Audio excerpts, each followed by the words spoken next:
But these people aren't dying from COVID. Let me give you several examples here.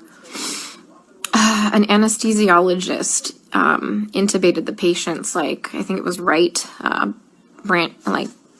bronchi and of a patient, and they couldn't get the sats up, and for about 5 hours, like, we were waiting on a chest x-ray to confirm that the placement was wrong. And in the meantime, while we're waiting for that, and we've told the anesthesiologist that it was placed wrong, because, like, literally only one side of his fucking chest is, like, inflating,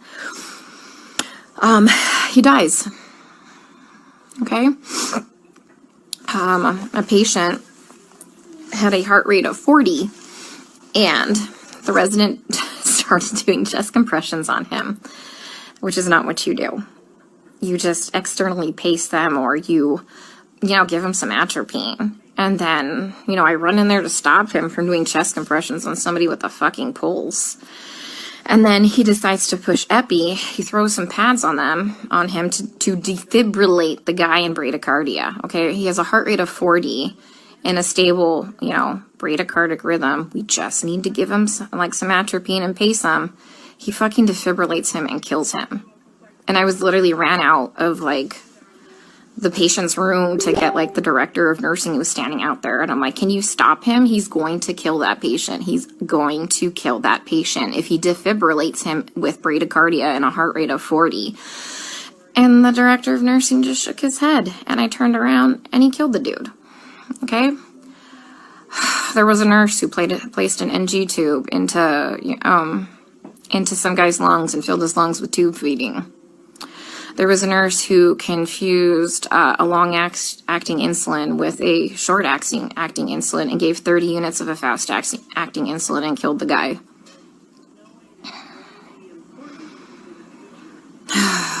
What else?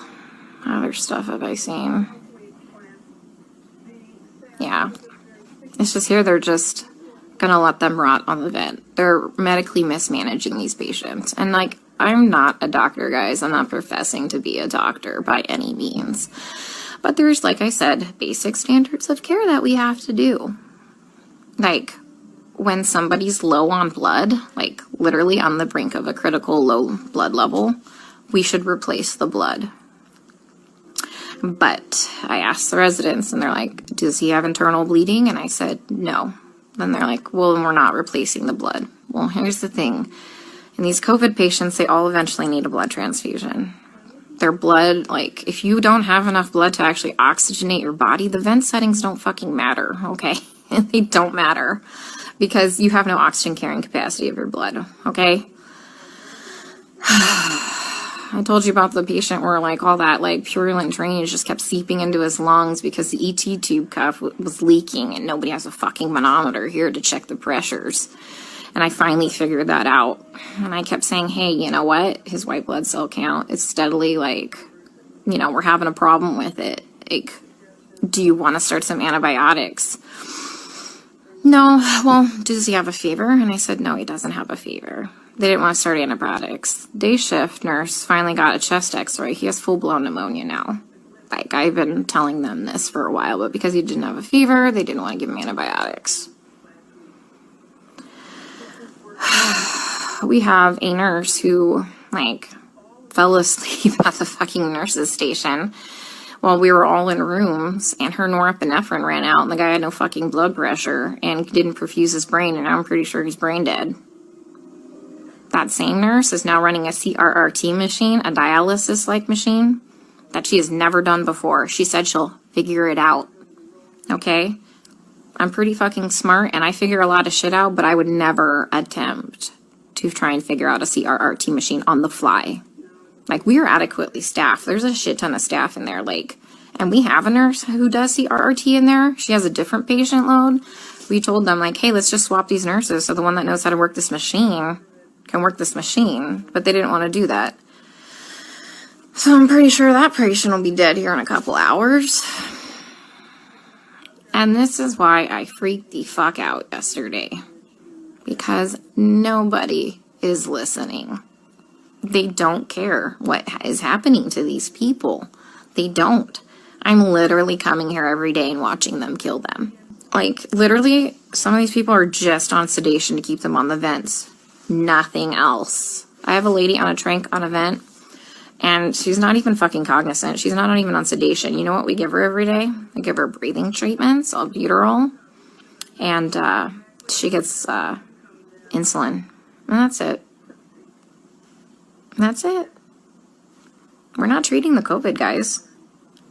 Like, for real, we're not treating the COVID. You know, every day we try and get these guys off the vents, right? Because, you know, there's criteria for weaning.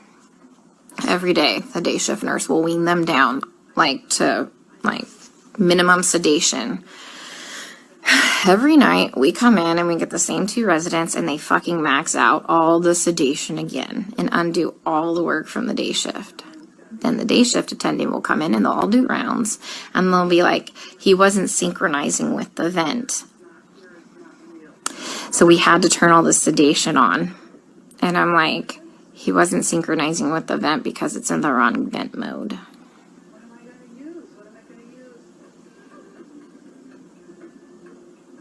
So I legit don't even know what to do anymore. Like, I tried calling advocacy groups. I tried talking with management here, like the nursing admin. Like, nothing. Nobody's doing anything.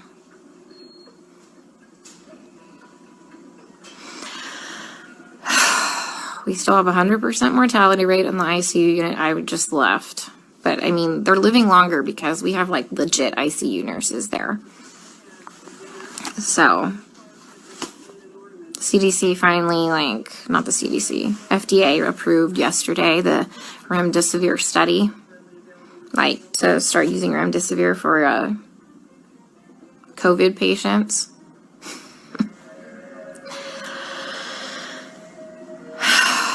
Guys, I don't even know what to do anymore. And this is why it had a complete fucking breakdown. Like, I literally had to call my friend Lisa and FaceTime her, and she answered the fucking phone while she was in the shower because she, like, knew I was having a hard time to talk to her. Because it's like going in the fucking Twilight Zone. Like, everyone here is okay with this.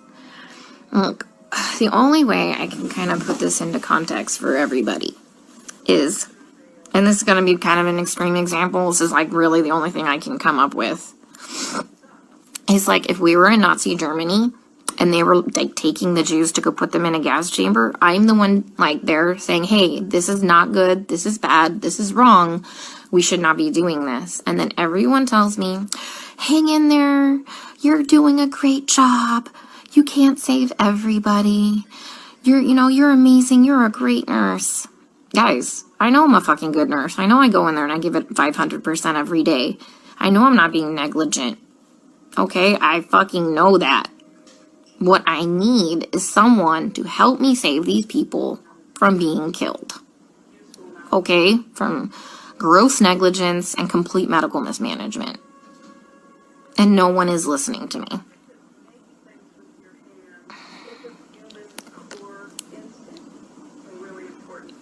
Like, for real, nobody's listening.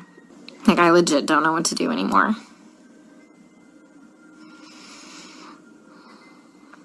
Can someone come up with, like, some type of a solution for me?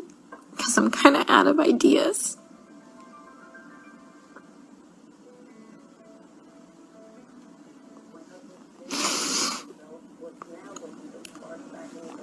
You know, like, and try and talk with some of the other nurses here, and they're like, well, you can't save everybody. And they all know what's happening. They all agree with me, and they all just shake their heads. And I'm like, am I the only one who is not a sociopath?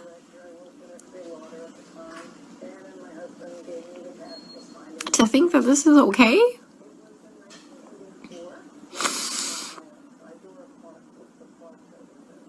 I mean, guys, they literally don't even know when they're dead.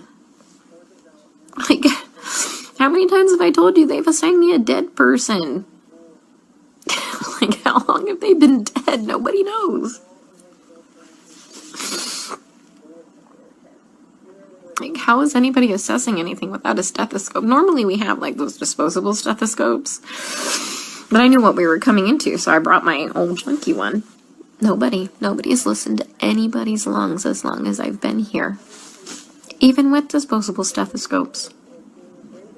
I am literally telling you that they're murdering these people, and nobody will listen to me.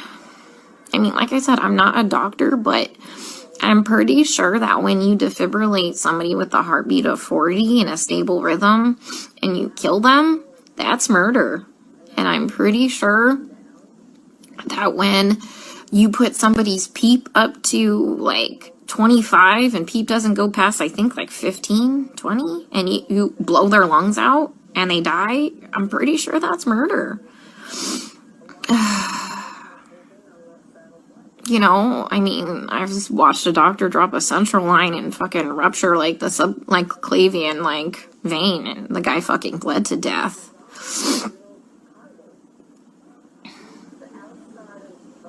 I mean, COVID didn't break that central line. COVID didn't kill that guy. I mean, he was a COVID patient. I mean, every single patient I've taken care of, guys, is a COVID patient. Like, I've never had a non-COVID patient, okay? I watched an anesthesiologist place an ET tube and rupture their esophagus, and the guy choked to death on his own blood. COVID didn't place that ET tube incorrectly. Nobody cares because they're all minorities and we're in the fucking hood.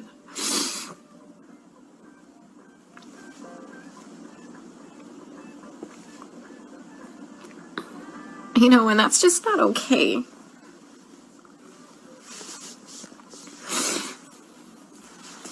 You know, I grew up really poor.